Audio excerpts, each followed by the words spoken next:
Assalamualaikum warahmatullahi wabarakatuh. Alhamdulillah hamdan katsiran thayyiban mubarakan fihi kama yuhibbu rabbuna wa yarda. Asyhadu an la ilaha illallah wahdahu la syarika lah wa asyhadu anna Muhammadan abduhu wa rasuluhu sallallahu alaihi wasallam. Wa sallallahu ala nabiyyina Muhammadin wa ala alihi wa man tabi'ahum bi ihsanin ila yaumiddin. Amma ba'd. Bapak Ibu, saudara-saudaraku rahimani wa rahimakumullah. Alhamdulillah, marilah kita panjatkan rasa syukur kepada Allah Subhanahu wa taala yang telah memberikan kepada kita berbagai macam bentuk kenikmatan, baik nikmat Islam, nikmat iman, nikmat sunnah, nikmat di mana kita dijauhkan dari kesyirikan, dan nikmat kita dikenalkan dengan tauhid, karena tidak ada nikmat yang lebih berharga daripada nikmat-nikmat ini.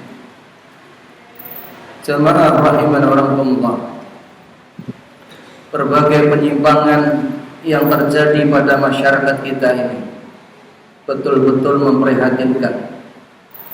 Dari berbagai macam tabaruk orang-orang yang mencari berkah melalui jalan-jalan yang tidak disyariatkan, dan juga fenomena kesyirikan yang tersebar pada masyarakat kita ini. Di antara sebagian kecil yang kita sebutkan, apa yang terjadi di pesisir pantai, ayolah ikhwah, di mana saat tertentu seperti di Parangtritis maka diadakan untuk larungan sajen berupa kepala kerbau, makanan tradisional, kemudian mori atau kain biru atau hijau, kemudian ini dilarung, dihanyutkan di samudra. Demikian pula di Parangkusumo, Jogja.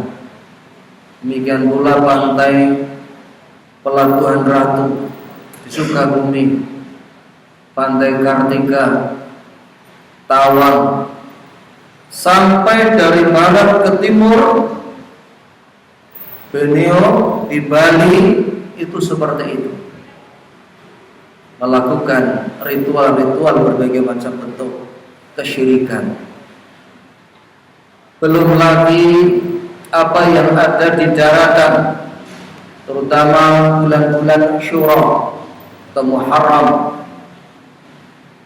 keraton-keraton yang mereka melakukan kirab pusaka, jamasan, kemudian memberikan sajen kepada arwah para wali yang menurut mereka adalah kebaikan.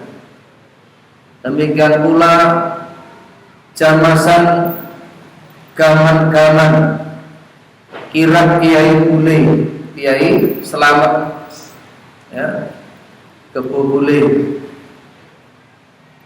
Demikian pula di kuburan-kuburan seperti di Gunung Kemukus, Pangeran Samudro, dan memberikan sajen, ya, makanan-makanan tradisional, kemudian kembang setaman, dan ini diberikan untuk mengirim arwahnya.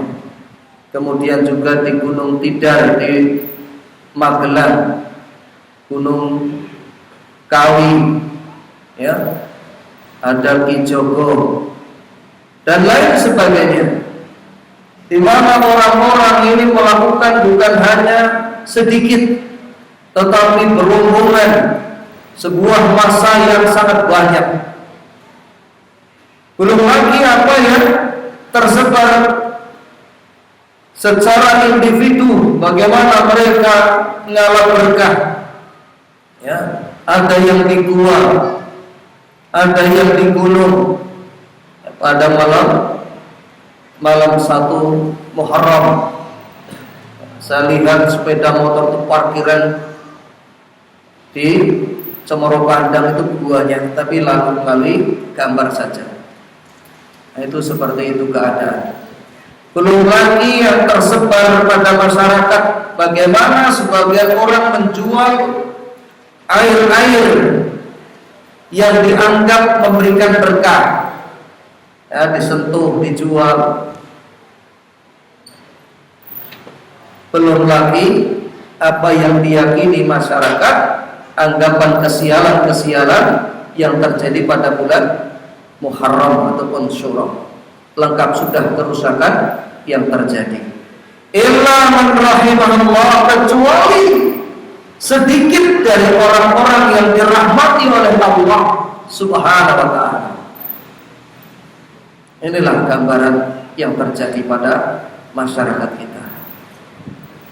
Oleh karena itu, saya merasa penting untuk menjelaskan permasalahan-permasalahan seperti ini agar masyarakat kita itu tidak mudah dibodoh-bodohi, tidak mudah untuk hanya sekedar ikut-ikutan, betul-betul mengetahui tentang bahaya-bahayanya. Kita akan masuk ke materi apa yang kita akan sampaikan, yaitu tabarruk, mencari barokah antara yang masyru' yang disyariatkan dan yang mamnu' terlarang. Materi sudah saya kirimkan ya. Semakin jauh masa diutusnya Rasulullah SAW, semakin banyak kaum muslimin yang tidak memahami perkara-perkara pokok di dalam agama ini. Akibatnya mereka tidak lagi mampu membedakan antara tauhid dan syirik, antara sunnah dan bid'ah, termasuk dalam hal tabarruk, mencari barokah. Ya, bisa berkah, bisa barokah. Nah, kalau baku yang terjadi masyarakat itu berkah. Adapun kalau kita melihat sisi syar'i, yaitu barokah, yang tidak mengapa. Akhirnya dari ketidaktahuan tersebut, tidak sedikit dari mereka yang terjerumus ya, ke dalam perbuatan syirik dan juga bid'ah. Ini realita. Ya. Fenomena ini melanda umat Islam di berbagai penjuru dunia, termasuk di negara kita, Indonesia ini.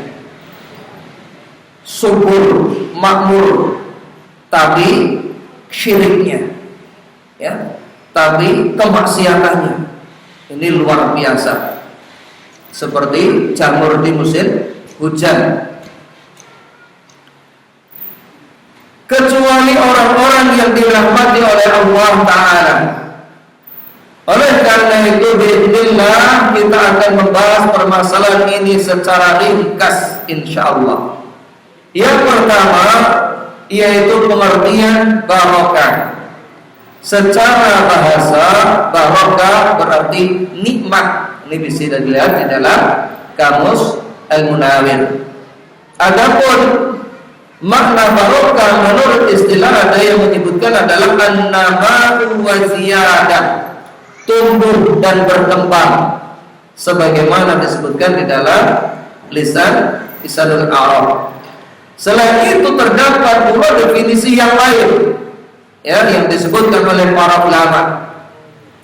Dari berbagai makna yang ada dapat disimpulkan bahwa keberkahan bisa dimaknai dengan tambahan, kelebihan, ketetapan maupun kekekalan suatu kebaikan dalam berbagai bentuk yang Allah berikan. Wallahu a'lam bishawab. Ini secara bahasa dan istilah. Kemudian yang kedua, orang-orang yang tabarruk, mencari barokah.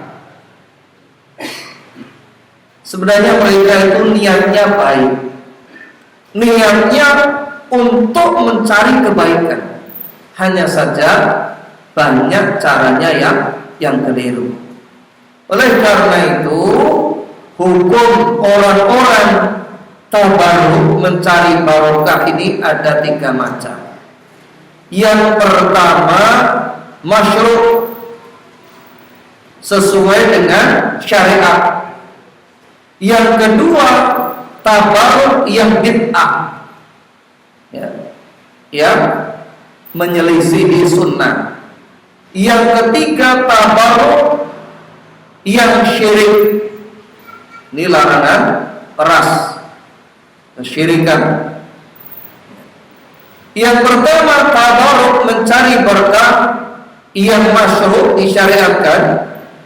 Tabarruk yang masyru' ini juga ada 2, ada yang zati, ada juga maknawi. Adapun yang zati, tabarruk dengan zat yang diberkahi, yaitu mencari barokah atau keberkahan dari benda-benda yang zatnya memiliki keberkahan yang telah ditetapkan oleh syariat. Contohnya apa? Madu, buah zaitun, air zam-zam, kurma. Semua yang telah disebutkan di atas terdapat dalam nas-nas syar'i, baik itu dari Al-Quran maupun dalam sunnah. Ini sudah disebutkan, yang menunjukkan bahwa padanya terdapat keberkahan, manfaat, dan juga penyembuhan. Ada dalil-dalilnya sebagai berikut tentang keberkahan. Allah Subhanahu wa taala menyebutkan, yahruju min butuniha syarabun mukhtalifun alwanuhu fihi shifaa'un linnas. Dan dari perut lebah itu keluar minuman madu yang bermacam-macam warnanya. Ada yang kental kecoklatan, agak cerah, ada yang putih. Di dalamnya terdapat obat yang menyembuhkan bagi manusia. Inna fi dzalika la ayatan liqaumin yatafakkarun. Sesungguhnya yang demikian itu benar-benar terdapat tanda kebesaran bagi orang-orang yang mau berfikir. Surat An-Nahl 16 ayat 69. Begitu pula di dalam buah zaitun. Panjang ayatnya, ini kita ambil pendek saja. Yuqadu min syajaratin mubarakatin zaitunatin la syarqiyatin wala gharbiyyah. Yang dinyalakan dengan minyak dari pohon yang diberkahi, yaitu pohon zaitun, yang tumbuh tidak di sebelah timur dan tidak pula di sebelah barat. Dalam surat An-Nur 24 ayat 35. Ini menunjukkan buah ini diberkahi. Begitu pula air yang diberkahi, air Zam-Zam.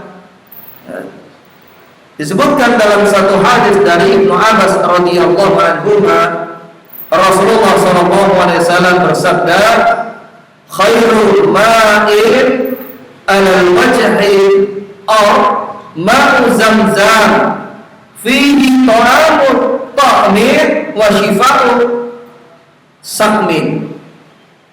Sebaik-baik air yang terdapat di muka bumi adalah air Zamzam.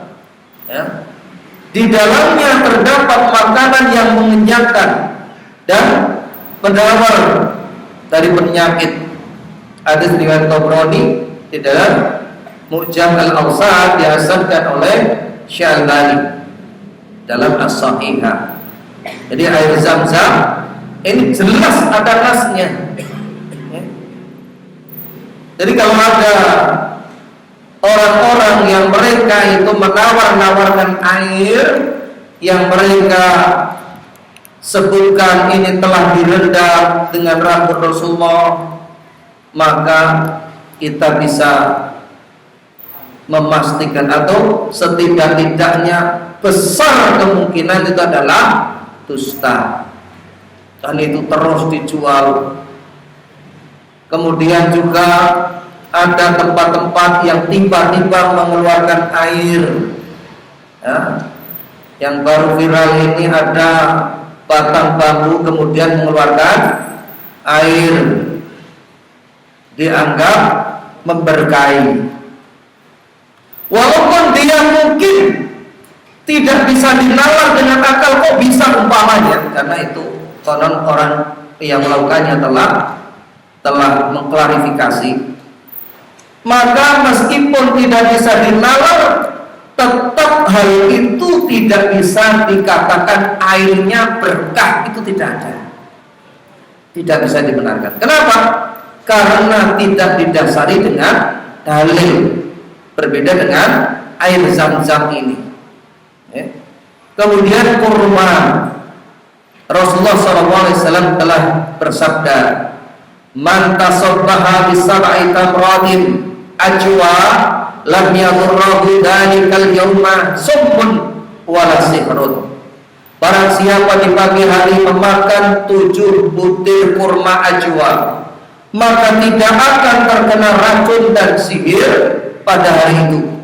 Hadis riwayat Bukhari Muslim. Ya, jadi syahid bahwa kurma ini memiliki barokah, ya, terutama kurma ajwa. Adapun tabaruk, mencari barokah dengan peninggalan Rasulullah SAW itu dengan 2 cara, yaitu yang pertama tabaruk dengan mengamalkan sunnah beliau, ya. Tabaruk dengan mengamalkan sunnah Rasulullah SAW adalah dengan mengamalkan ajaran-ajaran beliau dalam kehidupan sehari-hari. Yang dimaksud dengan sunnah di sini adalah berupa seluruh ajaran, perintah dan tuntunan yang beliau bawa, baik itu masalah akidah, masalah ibadah, masalah akhlak, muamalah, dari seluruh sisi kehidupan beliau. Ini diteladani, kemudian diamalkan. Ini akan memberkahi. Karena sesungguhnya dalam setiap ajaran Rasulullah SAW terdapat keberkahan, barokah, dan kebaikan yang sangat besar.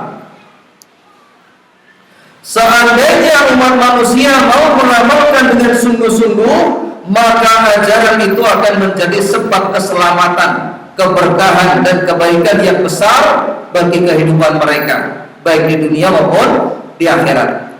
Ya, karena syariat itu tidak lain untuk kemaslahatan manusia. Banyak hadis-hadis yang menunjukkan tentang bagaimana kita diperintahkan untuk mengikuti, meneladani Rasulullah SAW. Seperti di dalam surat Al-Ahzab 33 ayat 21, "Laqad kana lakum fi Rasulillahi uswatun hasanah." Sungguh telah ada pada diri Rasulullah SAW itu teladan yang baik bagi kalian.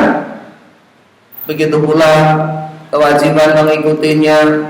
Allah sebutkan di dalam surat Al-Imran surah yang ketiga ayat 31, "Qul in kuntum tuhibbunallaha fattabi'uni." Jika kalian ingin dicintai Allah, ikutilah aku, yaitu mengikuti Rasulullah SAW.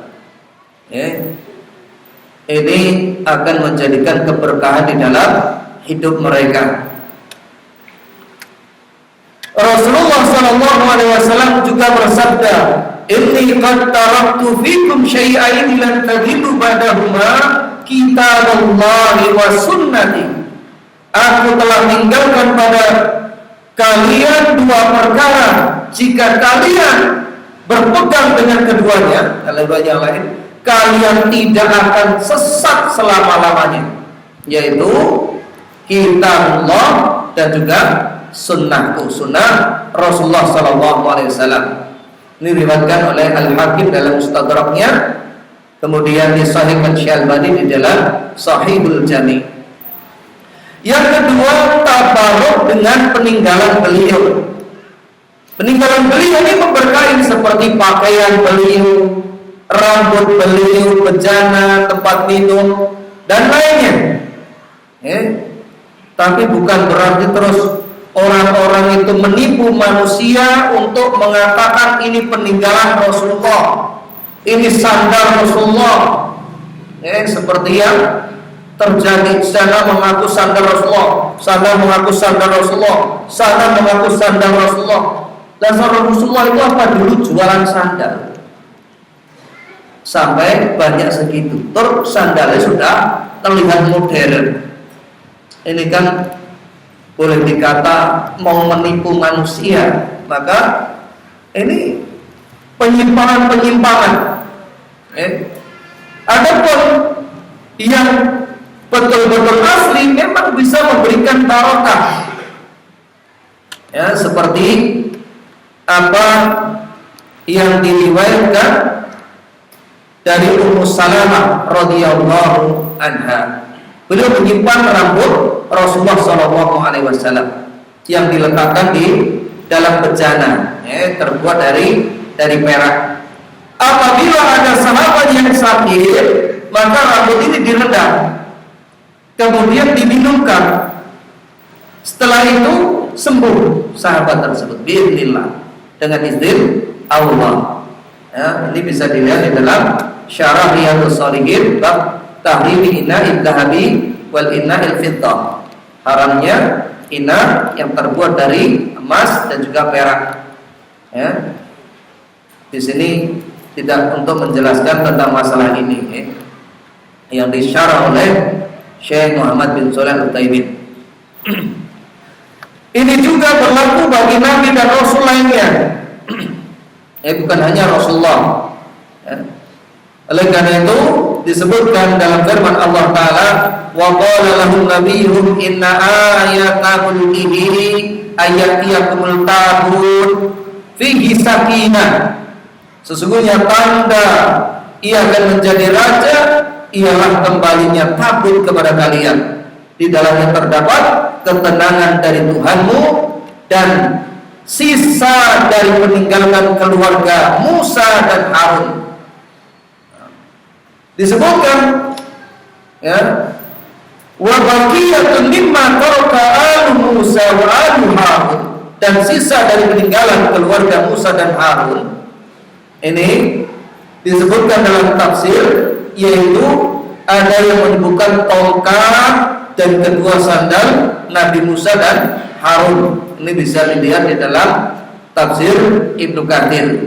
Juga ada sebuah negeri dulu itu menyimpan jasad seorang nabi. Ketika kemarau panjang, jasad ini dikeluarkan, kemudian mereka meminta kepada Allah. Kemudian Allah berikan hujan, padahal mereka itu diperangi kaum muslimin. Ini disebutkan dalam sebuah athar. Kemudian yang kedua, tabarruk secara maknawi. Jadi ada secara zati, ada secara maknawi. Tabarruk secara maknawi, yang pertama tabarruk dengan amalan, seperti membaca Al-Quran, sholat, membaca bismillah. Allah Subhanahu wa ta'ala banyak menyebutkan di dalam kitabnya, kitabun anzalnahu ilaika mubarakun liyudabbaru ayatihi wa liyatadzakkara ulul albab. Ini adalah sebuah kitab yang kami turunkan kepadamu penuh dengan berkah, supaya mereka memperhatikan ayat-ayatnya dan supaya mereka mendapatkan pelajaran orang-orang yang mempunyai pikiran. Disebutkan dalam surat Shad ayat 29. Jadi untuk mengambil berkah Al-Quran, membacanya, merenungi, mengamalkan, ini diberkahi oleh Allah Subhanahu wa ta'ala. Kemudian juga tabaruk dengan tempat, seperti Masjidil Haram, Masjidil Nabawi, Masjidil Aqsa. Begitu pula Mekah dan Madinah itu sendiri, ini diberkahi. Sebagaimana Allah Subhanahu wa ta'ala sebutkan, subhanalladzi asra bi 'abdihi lailan minal masjidil haram ilal masjidil aqsa alladzi barakna haulahu Maha suci Allah yang telah menjalankan hambanya yaitu Nabi Muhammad SAW pada malam hari dari Masjidil Haram ke Masjidil Aqsa yang telah kami berkahi sekelilingnya agar kami perlihatkan kepadanya sebagian tanda-tanda kebesaran kami. Surat Al-Isra 17 ayat pertama. Jadi tempat ada dalilnya. Jadi kalau ada orang pergi ke gua kemudian di situ ya tepi ataupun iktikaf menurut mereka atau di kuburan tertentu ya iktikaf entah itu di kuburan ya mantan-mantan presiden atau para pahlawan, kuburan Saber Nyowo dan lain sebagainya, maka di situ tidak ada berkahnya, tidak ada dalil yang menunjukkan hal itu, dan itu tidak boleh, tidak boleh. Atau ketika satu Muharram naik ke puncak gunung, untuk apa? Mencari wahyu, mencari wangsit, mencari ilham. Kalau sekedar dia tadabbur alam tidak ada masalah. Tapi kalau dia diniatkan hal itu untuk hal-hal semacam itu maka tidak dibenarkan. Sebagaimana nanti ada contoh-contoh jika memungkinkan waktunya. Dan yang ketiga tabaruk dengan waktu seperti malam Lailatul Qadar, iktikaf di 10 hari terakhir bulan Ramadan, 10 hari awal di bulan Dzulhijjah. Ini waktu-waktu yang diberkahi. Sebagaimana Allah sebutkan, "Inna anzalnahu fi lailatin mubarakah." Sesungguhnya kami menurunkannya pada suatu malam yang diberkahi, yaitu Al-Qur'an tersebut diturunkan yaitu pada malam bulan Ramadan. Sebutkan dalam surat Ad-Dukhan 44 ayat 3. Semua ini merupakan waktu-waktu yang diberkahi untuk mendapatkan barokahnya. Hendaknya seseorang melakukan ketaatan kepada Allah Subhanahu wa taala. Kemudian yang kedua, tabarruk atau ngalap berkah, mencari berkah yang bid'ah. Yang dimaksud dengan tabarruk yang bid'ah adalah mencari keberkahan melalui makhluk, tempat atau benda tertentu dengan keyakinan bahwa perbuatan tersebut dapat mendatangkan pahala karena dianggap sebagai bentuk pendekatan diri kepada Allah. Jadi keyakinan dia melakukan hal itu akan mendatangkan pahala, mendatangkan kecintaan Allah. Padahal hal tersebut tidak dibenarkan baik melalui dalil Al-Quran maupun hadis. Maka ini tidak benar. Seperti tabaruk bid'ah, mengusap-usap kain Ka'bah, kiswahnya. Kemudian juga dianggap batu-batu tertentu, Gua Hira. Kemudian juga seperti meminum air dari satu tempat yang dianggap istimewa tanpa adanya dalil yang syar'i, seperti mungkin air pancuran Pitu. Ini berada di mana? Peringgondani, tapi tidak usah ke sana. Itu tempat berbagai macam bentuk kesyirikan di sana itu. Jadi banyak sekali air-air di situ. Orang-orang itu kadang-kadang kalah berkah di situ. Air-air ini seakan menjadi solusi. Air-air ini seakan memberkahi, tidak benar. Kemudian juga menyimpan batu, jalan ke sungai, tiba-tiba ada batu dipecah, loh, ada tulisannya ini. Berarti ini berkah ini. Maka ini tidak benar. Atau menganggap binatang tertentu memiliki keistimewaan dan dapat membawa keberkahan. Maka seperti ini juga tidak benar. Seperti dulu ada sapi yang di tubuhnya itu ada kalimat Allah. Ini orang berobat sampai antri-antri. semuanya tidak benar. Boten leres.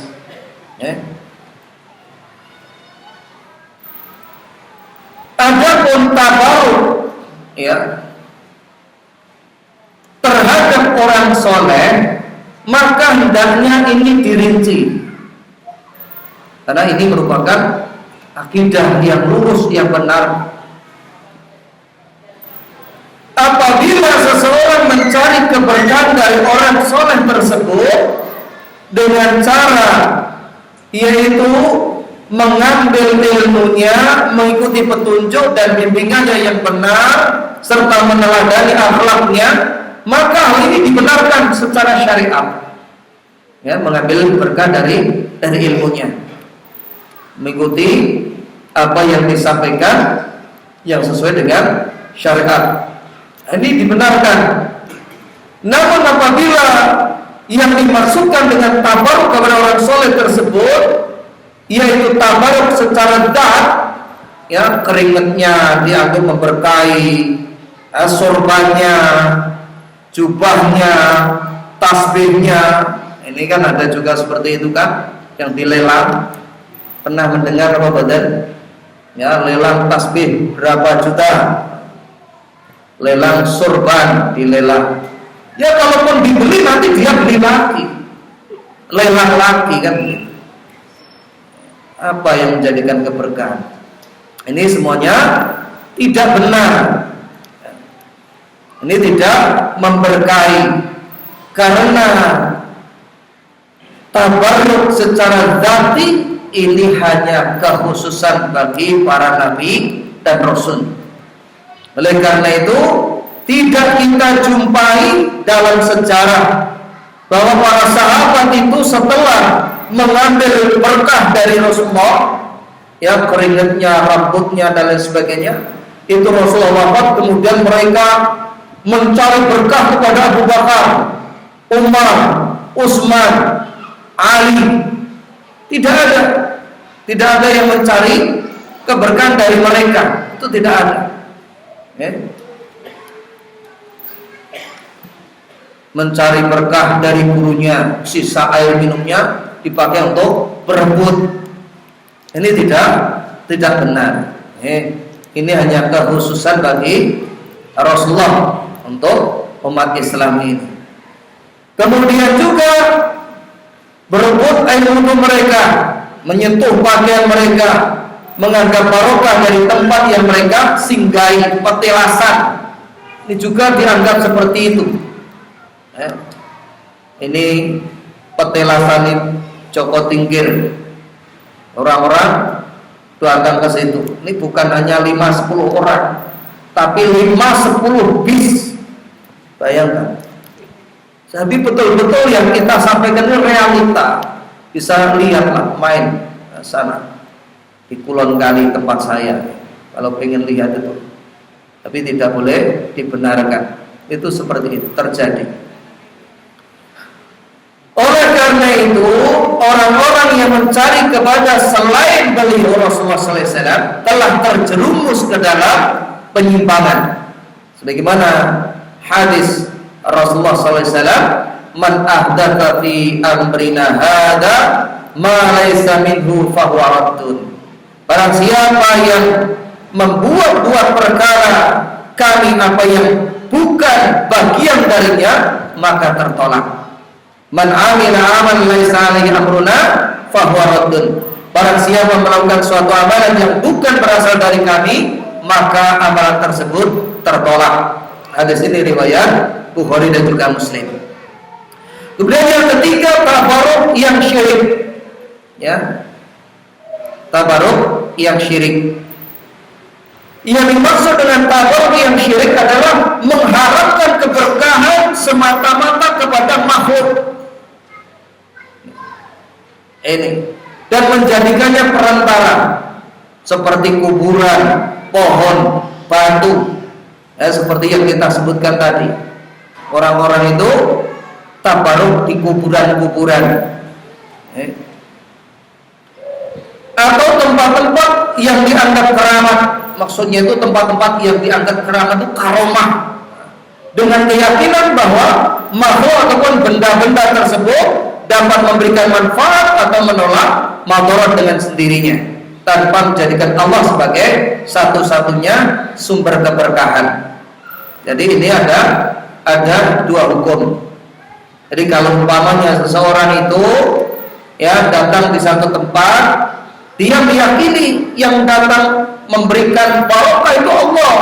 Ini cuma sebab. Ini tidak menjadikan orang tersebut syirkul akbar.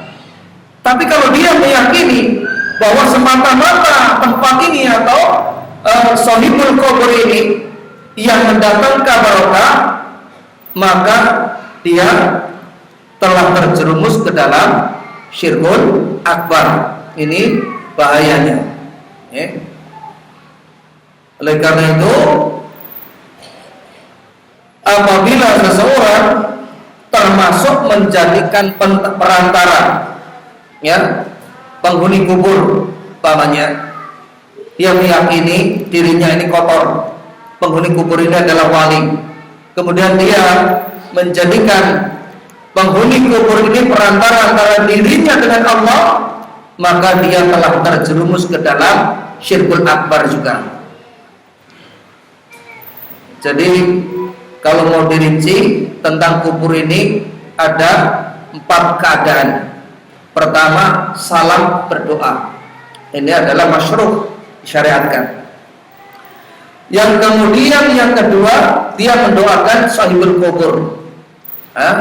Ini juga ada nas-nas. Tetapi permasalahannya kalau dia berdoa untuk hajatnya, dia tidak puas, tidak mantap kalau dia tidak di dekat kubur itu, meskipun yang dimintai Allah, maka dia telah terjerumus ke dalam bid'ah. Kemana? Ke kubur. Ngapain sih? Saya kalau doa itu di sana itu rasanya itu mantap, rasanya puas, maka telah terjerumus. Kalau dia menjadikan perantara antara sahibul kubur dengan Allah, maka ini syirkul akbar, syirik besar. Oleh karena itu seperti Syekh Muhammad bin Abdul Wahab dalam kitabnya Nawaqidul Islam, di antara pembatal keislaman, man ja'ala wasaitun bainahu wa bainallah. Barang siapa menjadikan wasilah antara dirinya dengan Allah. Jadi dia menjadikan wasilah, apa itu sahibul kubur ataupun yang lainnya, itu bisa syirik akbar. Perbuatan semacam ini termasuk dalam syirik akbar karena pelakunya telah menyebutkan Allah dalam perkara yang menjadi kekhususan Allah, yaitu pemberi manfaat, keberkahan, perlindungan. Ini sama dengan perbuatan orang musyrik dahulu yang mengagungkan berhala-berhala, Lata, Uzza, Manat, yang mengagungkan berhala dengan pengagungan dianggap menjadi wasilah dan lain sebagainya. Sebagaimana Allah sebutkan, wa ya'buduna min dunillahi ma la yadurruhum wa la yanfa'uhum wa yaquluna haula'i syufa'una indallah. Dan mereka menyembah selain Allah sesuatu yang tidak dapat mendatangkan madarat dan tidak pula mendatangkan manfaat bagi mereka. Dan mereka berkata, mereka ini adalah pemberi syafaat kepada kami di sisi Allah. Jadi ini syirik. Sebutkan di dalam surat Yunus 10 ayat 18. Begitu pula disebutkan Allah, afara'aytumul lata wal uzza wal manata tsalitsatan ukhra. Apakah patut kamu hai orang-orang musyrik menganggap Lata, Uzza, Manat yang ketiga, yang paling terkemudian ini sebagai anak perempuan Allah? Surat An-Najm 53 ayat 19 sampai 20. Ayat ini menunjukkan pengingkaran terhadap orang-orang musyrik dahulu, orang-orang Quraisy yang masih menyekutukan Allah dengan Lata, Uzza, Manat. Lata itu apa wujudnya? Lata adalah batu yang diukir dahulu adalah orang yang biasa menumbuk gandum, kemudian ini diberikan orang-orang yang haji. Amalannya adalah amalan kebaikan. Ya, ini merupakan warisan dari Nabi Ibrahim. Nabi Ibrahim adalah orang yang sangat dermawan. Sehingga ketika meninggal maka dibuatlah patungnya atau batu sebagai tandanya, batu yang terukir. Kemudian lama kelamaan orang-orang pun menyembah Lata tersebut. Kemudian Uzza. Ya, Uzza ini wujudnya apa? Uzza ini wujudnya adalah pohon yang diberi tirai. Ya. Di mana orang-orang itu biasa ya, di situ mengambil berkah, di situ menjadikan wasilah dan lain sebagainya. Maka kalau orang-orang sekarang itu ada yang menyembah batu, telah didahului orang-orang dahulu. Semenjak Nabi Nuh alaihissalam, Hubal, Manat, Uzza, Lata, demikian pula orang-orang dahulu, ya, kaum Nabi Nuh juga demikian. Adapun mana terletak di Musayyar, daerah Madinah antara Mekah dan Madinah. Ini bisa dilihat di dalam tafsir Ibnu Katsir, ya, surat An-Najm 53 ayat 10 sampai 23. Nah, bisa juga dilihat di dalam kitab Tauhid Syekh Muhammad bin Abdul Wahab, bab yang ke-9 menjelaskan tentang hal ini. Tentang pohon juga demikian, banyak sekali orang-orang yang mereka mendatangi pohon untuk ngalap berkah. Ada yang meyakini pohon ini bisa mendatangkan kewibawaan, pohon ini bisa mendatangkan rezeki, pohon ini bisa mendatangkan anak yang belum punya anak, dan seperti itu. Seperti kandang bubrah, ini wujudnya pohon. Juga ya, alas purwo itu seperti itu. Ngalap berkah di tempat-tempat seperti itu. Waliyadzubillah. Dulu juga seperti itu. Ketika Rasulullah membuka kota Makkah, banyak dari para sahabat ini yang baru saja meninggalkan kekafiran. Ini disebutkan oleh Abu Waqid Al-Laythi radhiyallahu anhu. Ya, nah ketika orang-orang baru masuk Islam ini melewati satu pohon di mana orang-orang musyrik menyebutnya Dzatu Anwat, mereka biasa menggantungkan pedang-pedang di situ untuk menjadikan apa? Kuat, untuk supaya apa? Menang. Intinya mengambil barokah dari situ. Mereka menggantungkan senjata. Maka sahabat yang awal baru masuk Islam ini berkata kepada Rasulullah, "Ya Rasulullah, ij'alna Dzatu Anwatin kama lahum Dzatu Anwat." Ya Rasulullah, buatkanlah kami ini Dzatu Anwat sebagaimana mereka memiliki Dzatu Anwat. Apa kata Rasulullah sallallahu alaihi wasallam? Qala Allahu akbar. Kuntum kama qala ahlul kitab li Musa alaihissalam. Kalian telah berkata sebagaimana apa yang dikatakan ahlul kitab kepada Nabi Musa alaihissalam. Ya, ij'alna aliha kama lahum aliha. Buatkanlah sesembahan untuk kita sebagaimana mereka punya sesembahan. Surah Al-A'raf 7 ayat 138. Summa qala Rasulullah sallallahu alaihi wasallam, "Innakum satarkabuna sunana man kana qablakum." Kalian benar-benar akan mengikuti orang-orang sebelum kalian, ya. Ahlul kitab. Oleh karena itu, yang ketiga, kekeliruan sebagian kaum muslimin. Di antara mereka ya mengambil atau mencari tabaruk, ya, bertabaruk, mencari berkah.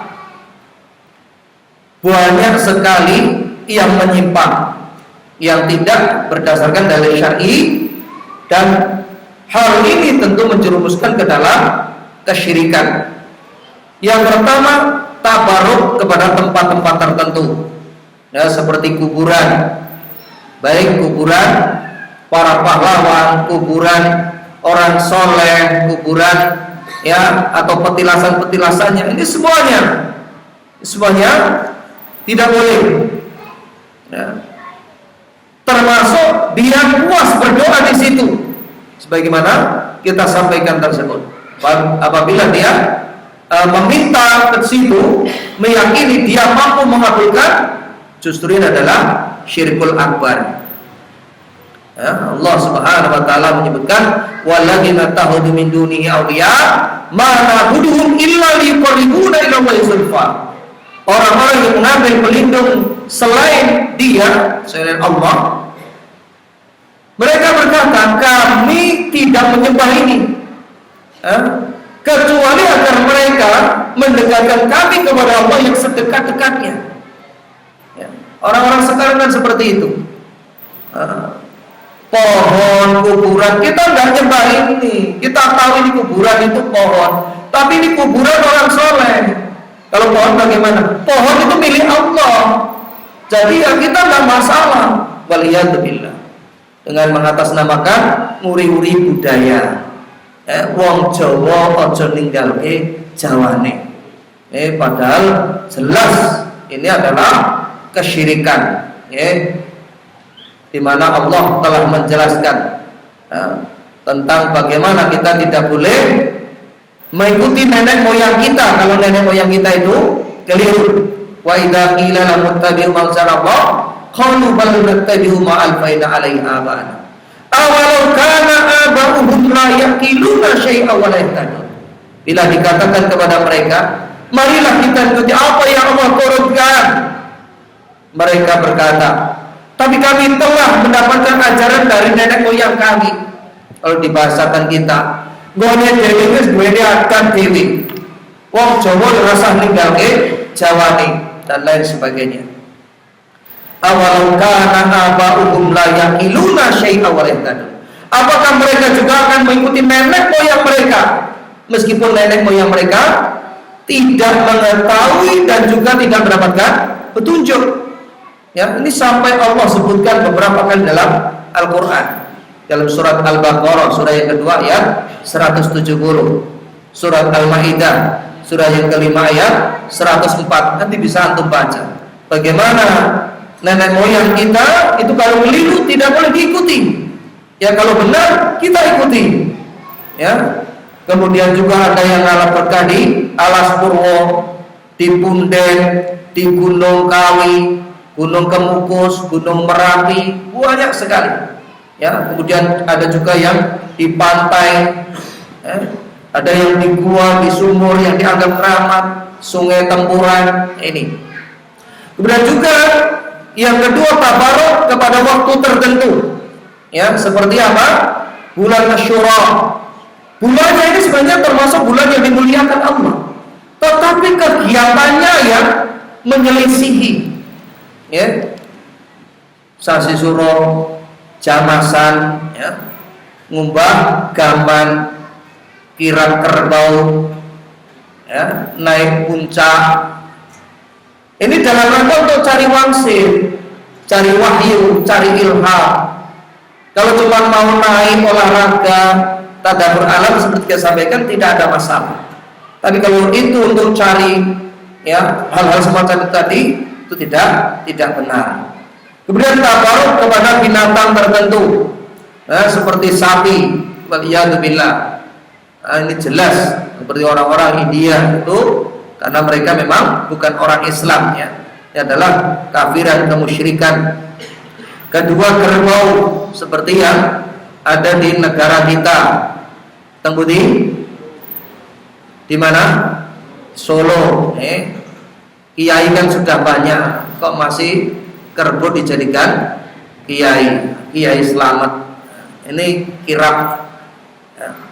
Kemudian juga pada burung, ada orang yang meyakini burung tertentu ini bisa mendatangkan keberkahan. Kucing, kemudian juga ikan, ikan arwana, ikan lohan, sebenarnya adalah hiasan, tapi sebagian orang ini bisa membawa keberkahan dan lain sebagainya. Kemudian juga tabaruk kepada benda-benda seperti apa? Keris, batu, tombak, sabuk, kulit, tulang dan lain sebagainya. Kalau punya keris pakai ini cuma untuk koleksi, itu tidak ada masalah. Tapi kalau dia meyakini isone aku suka kau iki ya lantaran kau iki ya le. Nah, inilah ya bisa menjerumuskan seseorang ke dalam kemusyrikan. Ya. Tiap-tiap tertentu dia dikasih makan, dikasih minyak dan lain sebagainya. Ini kesyirikan. Benda-benda tersebut sering diberi sajen, minyak wangi, bunga dan lain sebagainya. Allah Subhanahu wa taala berfirman, "Wa la tad'u min dunillah ma la yanfa'uka wa la yadurruka. Fa in fa'alta fa innaka idza minadh dhalimin." Jangan kau menyeru menyembah kepada selain Allah sesuatu yang tidak dapat mendatangkan manfaat, juga tidak bisa menolak madarat, memberi madarat.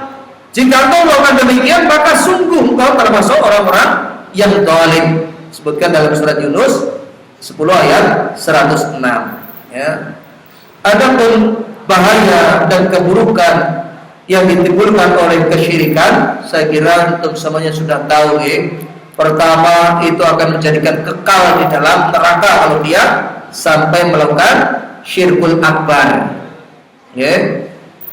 Yang kedua, menjadikan seseorang hapus amalan-amalannya, seperti disebutkan Allah di dalam surat Az-Zumar 39 ayat 65. Juga disebutkan di dalam surat Al-An'am surat ke-6 ayat 88. Yang ketiga, menjadikan kekal di dalam neraka selama-lamanya, seperti disebutkan Allah di dalam surat Al-Bayyinah 98 ayat yang ke-6. Demikian pula hal semacam itu merupakan bentuk kesengsaraan di dunia dan juga di akhirat. Banyak sekali ayat-ayat yang menyebutkan hal itu. Inilah yang kita sampaikan pada pertemuan ini. Mudah-mudahan Allah menyelamatkan diri kita, keluarga kita dari berbagai macam bentuk kesyirikan, baik syirkul akbar maupun syirkul asghar, dan menjadikan kita semuanya berkumpul di dunia ini, mudah-mudahan nanti juga bisa berkumpul di akhirat di surganya Allah Subhanahu wa taala. Amin Allahumma amin. Inilah yang kita sampaikan. Kalau ada pertanyaan terkait materi satu atau dua, sampai silahkan.